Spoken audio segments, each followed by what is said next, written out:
Lord Desborough, presiding at a dinner of the Anglo-Saxon Club, told a story which will have an enduring life. It comes from Miss Mary Pickford, who told it to Lady Desborough.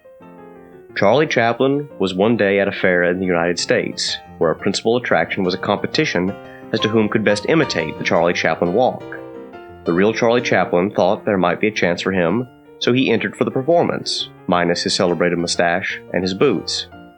He was a frightful failure and came in 20th. Thus was the article that appeared on August 10, 1920, in the Singapore publication of The Straits Times. The anecdote, which is almost certainly fictional, spread quickly, and the story circulated into the public consciousness as a fact. Despite being a joke that took on a life of its own, the fictional tale does reflect a certain truth about the way that Chaplin was perceived by his innumerable fans. The tramp had become a mask, a symbol, so synonymous with not only Chaplin, but silent comedy as a whole. Throughout the height of his popularity, Chaplin the man breathed life into the character. His rigid motions were clumsy yet precise. Even the disheveled look of the character had a level of precision in its disorder. Trousers oversized and baggy, a filthy vest that's too snug, a bowler hat that barely covers tufts of unkempt hair. The tramp has been viewed by film critics and theorists as a marionette, or a machine powered by Chaplin, brought to life on the silver screen.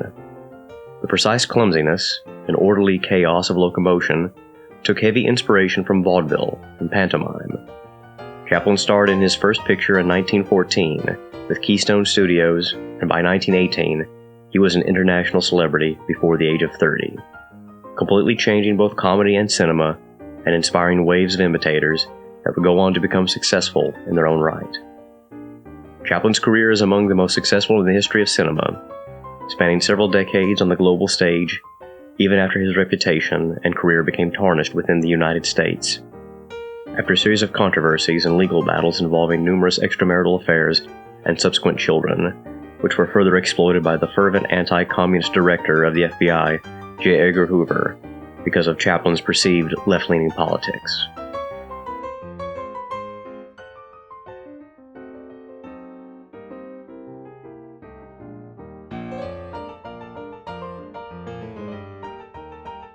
He is not human, because perfection is not human, and Chaplin achieves perfection. A French critic has said that in his early works Chaplin presented a marionette, and in his later masterpieces endowed that marionette with a soul. That is one way of putting it. It is also true that he created a figure of folklore, and such figures, when they sum up many human attributes, are far beyond humanity themselves. Chaplin's unique appearance and motion created a distinct film experience for generations of movie-going audiences. This is most apparent in the last feature depicting Chaplin's iconic tramp, Modern Times, where the juxtaposition between the tramp and heavy industrial machinery creates an uncanniness that highlights the machine-like movements of Chaplin alongside the workers toiling at the assembly line, performing precise, repetitive movements as though they were themselves machines. The film and its iconography reflect two major modes of thought born out of the emerging American industrialism of the late 19th and early 20th centuries, Fordism and Taylorism. Named for their respective creators, Fordism and Taylorism were popular and complementary approaches to conducting and operating increasingly mechanized industries. Taylorism, commonly known as scientific management, was an approach that sought to rationalize the increasingly repetitive automation of workers themselves. Bureaucratic-style micromanagement to increase labor productivity and the profit motive at the cost of worker dignity and an increased alienation from their labor within the factory. Taylor's scientific management would have far-reaching economic and cultural consequences even outside of the United States. Born from and entrenched within capitalist modes of production, Taylorism was a major influence in biomechanics and Soviet conceptions of what the ideal worker and human being should strive for within a post-capitalist society. Especially among the Soviet avant-garde, scientific management and the subsequent biomechanics was venerated as a path to a Nietzschean-esque Übermensch, a new kind of Soviet man, precise, calculating, efficient, and machine-like in their every movement. The irony is palpable that the increased worker alienation, stemming from scientific management, would be taken to new logical extremes under artists and intellectuals within the newly formed Soviet Union. the same Taylorism which is lampooned and scrutinized by Chaplin, whose early films were beloved within the USSR in his masterpiece, Modern Times. At the turn of the 20th century, the other side of the coin of American industrialism was the radical innovations in the organization and division of labor under Henry Ford. The assembly line was an innovation that completely altered all approaches to industry and labor relations thereafter. The increased automation and productivity afforded by the assembly line led to a completely different kind of factory. Workers no longer required the specialization and training previously required in the crafting of a commodity. Labor, and as a result, workers, became more expendable, as the market could make significantly wider use of unskilled labor. Like the advent of replaceable parts to early industry, this stage of industrial capitalism brought about the replaceable worker, a shift that increased profits and alienation while reducing the buying power of an individual's work and skill, and ironically, making factory work more accessible to a wider demographic of potential workers. Like Taylorism, jobs within the assembly line required and prided mechanical movements. Workers moving like and becoming as the machines themselves in homogeneous patterns of rigorous and precise repetition, famously parodied in early 20th century comedy by the likes of Chaplin and Lucille Ball. The mechanical movements required for rigorous factory work of the early 20th century is perfectly embodied within the shuffling automaton movements of Charlie Chaplin, eventually culminating in Chaplin playing an overworked proletariat himself in his magnum opus, Modern Times.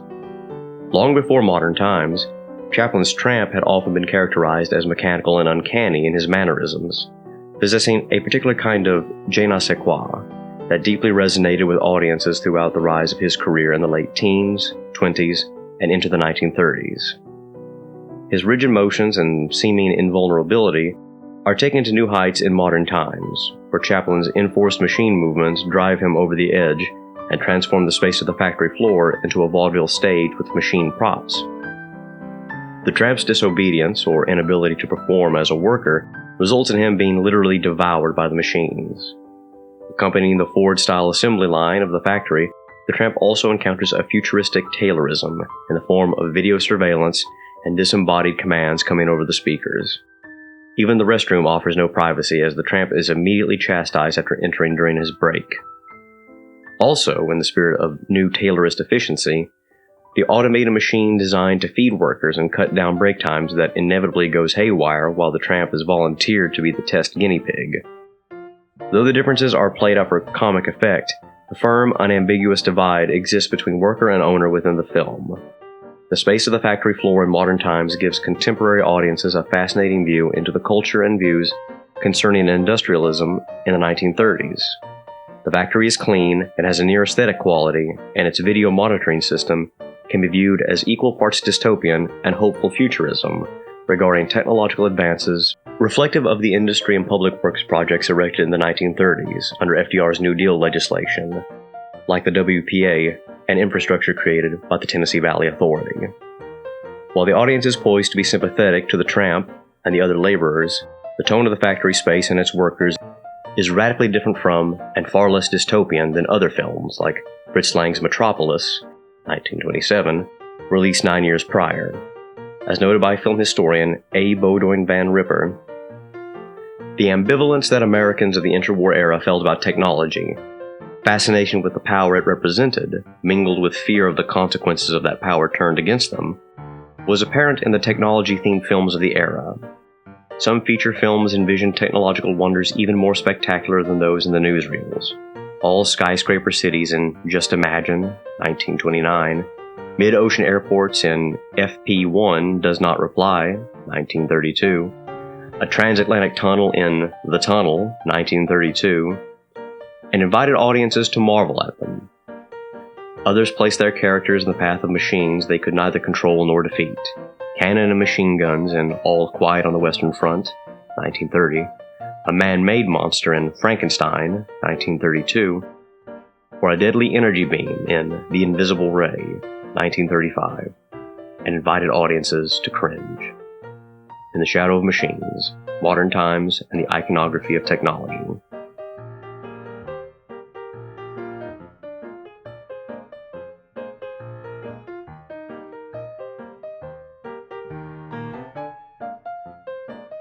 portrait that emerges from these accounts and the many biographies of Chaplin is of a man who endured a difficult, even Dickensian childhood. Turned early to performing on stage, soon achieving some fame as a music hall mime, hesitantly decided to work in the movies, where he quickly became a star, a director, and eventually a major force in the film industry. Successfully made the transition from silent films to the sound era, and eventually, for various reasons, lost the favor of his audience, saw his stardom crash, and ended up in exile from the country where his fame was initially achieved. This roller coaster of a life and the relationship between that life and the movies that appeared amidst it. The enduring appeal of Chaplin and Charlie, Charles Malland. Chaplin's legacy cast a shadow stretching from his appearance in Keystone films in 1913 to the modern day. Countless references in both film and animation exist of the Tramp alongside of numerous biographies, including an autobiography and a biopic surrounding Chaplin's life and career. Both in front of and behind the camera, Chaplin had an enormous impact on film as art and industry, no less than his other equally skilled and contemporaries, such as D.W. Griffith or F.W. Murnau. Beyond the mask, or rather mustache, he wore for his silver screen performances, Chaplin himself lived a life remarkable and turbulent, himself trapped inside of a non-fictional melodrama, just as conspicuous and eventful as his films. Born in 1889, Chaplin's early life was marred by tragedy. Forced twice to labor in London workhouses, his estranged alcoholic father died from cirrhosis when Chaplin was only 12, and his mother was institutionalized in an asylum for psychosis. During his teenage years, Chaplin took up acting on stage and found some success performing in burlesque and vaudeville, which led to American tours for his act. It was on his second tour in 1914 that Charlie would join Keystone Pictures and enter into the film industry, first as an actor and later as actor and director, 4 months into his contract with Keystone. Reading like a Horatio Alger novel, Chaplin found near immediate success on the silver screen. By the age of 26, became one of the highest paid entertainers in the world. Chaplin's career continued on an upward trajectory of success as he released increasingly popular and well-written feature-length films such as The Gold Rush, The Circus, and City Lights. Socio-economic commentary has always featured prominently in Chaplin's later films. The character of the Tramp lives up to his namesake and is always depicted as being near or entirely destitute, and occupying spaces from disheveled shanties to sleeping on the ground of abandoned lots. In his early films, the character is shown as being more mean-spirited and mischievous, comically swiping food from toddlers and having frequent run-ins with the police, the famed Keystone Cops that were popular in the early years of silent cinema. Into the 1920s, the character takes on the role of an underdog, an everyman down on his luck with his heart in the right place, as seen in The Circus, 1928, or The Gold Rush, 1925. He can be impish and whimsical, but lacks most of the mean spirit and explicit laziness demonstrated in early productions.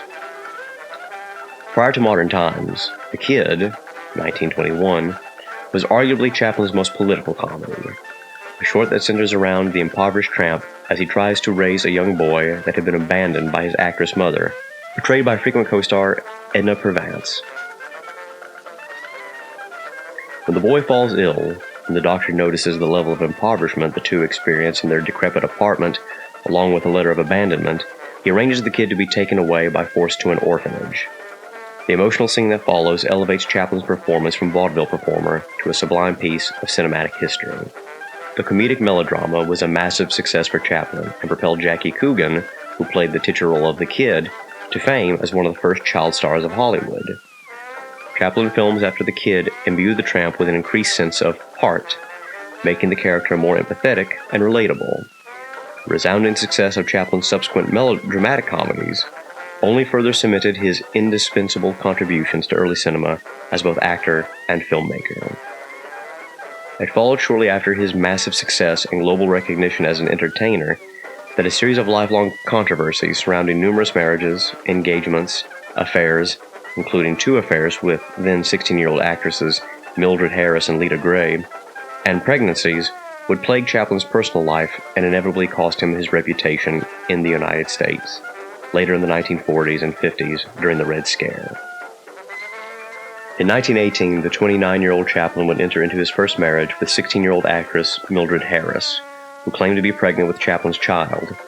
The couple went on to have one child, which died shortly after birth, and the couple divorced less than 2 years into marriage. In 1924, the 35-year-old Chaplin became entangled in another strikingly similar situation, in which he married the then pregnant and then 16-year-old actress Lita Gray. They married in Mexico in a quiet ceremony likely to avoid statutory laws in California that could have sent Chaplin to prison. The marriage ended by 1927 in a bitter divorce that went to court and temporarily tarnished Chaplin's career after accusations of perversion. His career bounced back, and Chaplin remained very popular until the 1940s, when a series of custody battles once again tarnished his reputation, followed by the Red Scare of the 1950s. During this time, Chaplin was accused of being a secret communist, partly because of the increasing amounts of social commentary appearing throughout films such as Modern Times, The Great Dictator, and Monsieur VERDOUX. He was eventually forced to leave the United States in 1952 during the premiere of his film Limelight, which was subsequently boycotted and shelved in the U.S.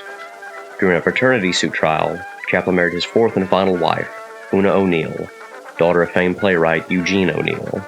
The two would ultimately have 8 children together, and in 1953, the two moved to an estate in Switzerland, where Chaplin would live out the rest of his life by Lake Geneva, passing away in 1977 at the age of 88.